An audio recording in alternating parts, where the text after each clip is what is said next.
Go! Go, go, go! Damn it. I might get hurt. You guys have to talk loud. Hello, I am Professor Cullen of room 2200. And my colleague, Dr. Willem Butthead. Tonight, we will take you into a wonderful world of literature. And all of its amazing secrets. Something spin me faster. We will entice you with an excerpt of the story, The Pedestrian. A story about an eerie future, yet very similar. We will step by step take you into the elements and go into the making of a story. Well, an extravagant story.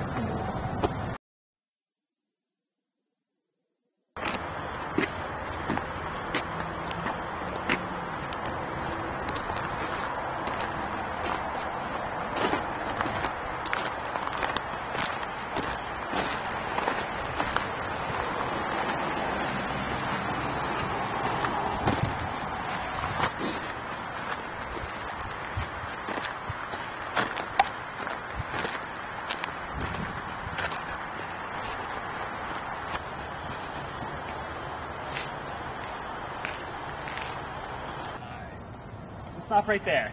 From just those few scenes, you can already have an idea of what the setting of the story is. In case you don't know, the setting consists of the time and place. I know you love it. If you haven't already guessed, it's a quite isolated night in a neighborhood setting with a wet, chilly feeling. All these factors have created a somber mood, which often plays a big part in the story. Oh.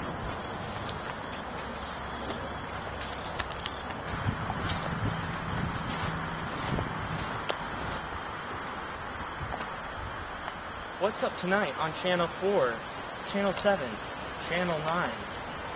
Where are the cowboys rushing? Do I see the United States Cavalry over the next hill to the rescue?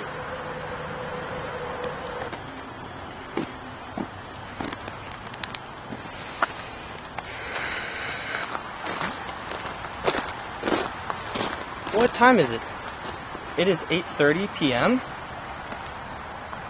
Perhaps time for an episode of Tosh.0, or SpongeBob, or Dora the Explorer, perhaps, or even CSI.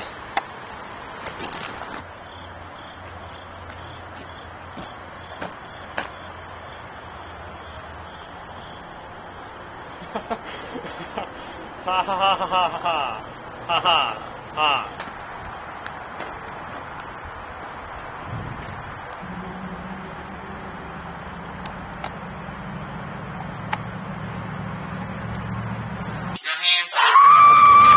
Up until now, there has been a little bit of excitement.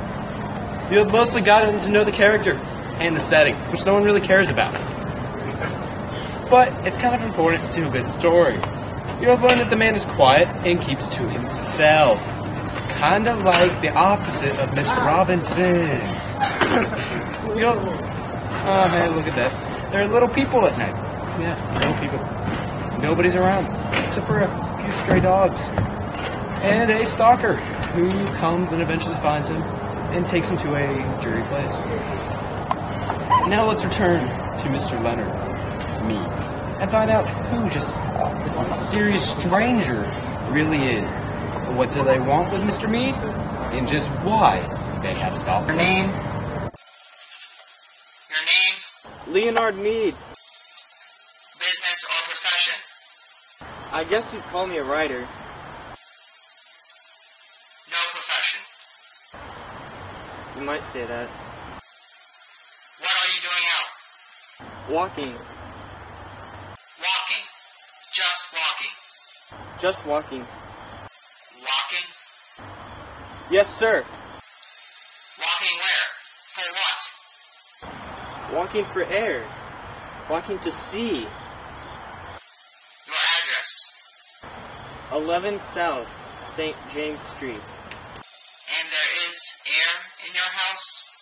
You have an air conditioner, Mr. Mead? Yes. And you have a viewing screen in your house to see with? No.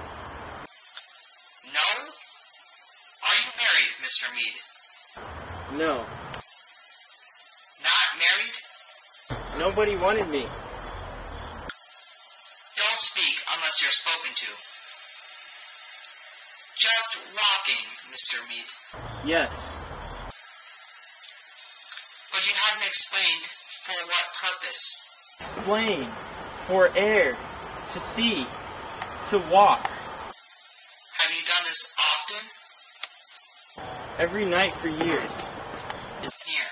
Is that all? Yes. Here. Get in.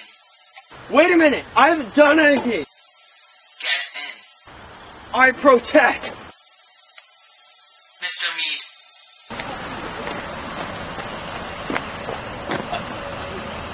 Oh my gosh, there's no one in here. Now, if you had a wife to give you an alibi. Where are you taking me? To the Psychiatric Center for Research on Regressive Tendencies. Down there to hit the ball.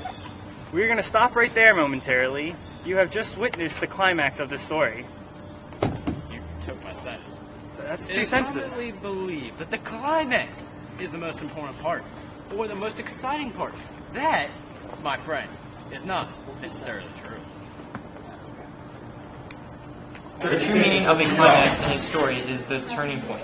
The climax of the story is when the cop car tells Mr. Mead that he is about to be taken to a psychiatric ward. Before, the entire story had been leading up to this and introduced the story, but now the story is at its turning point, and the following scenes are the following action which inevitably lead to the resolution. Okay. That's my house.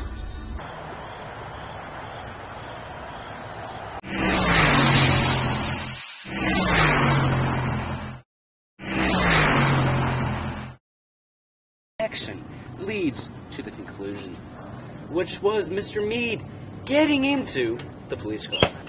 Ow! Why'd you have to hit me right on my butt? Oh, being taken to the psychiatric ward. That's what happened to Mr. Mead. Yeah, okay, good. The theme of this play is that we people are becoming too attached to technology. Birds. Also, that we should not be afraid to be different, and and that we have lost our way, and that we use technology so much there is no longer any real friendships made of face-to-face conversations. In this story, Mr. Bradbury, that's Bradbury, yeah, very creative the name, huh? Was predicting our future. In this story, Mr. Leonard Mead plays the role of the protagonist. Oops, that must have hurt. The story revolves around him. He is an outcast in his society because he is different. Alright. He isn't understood.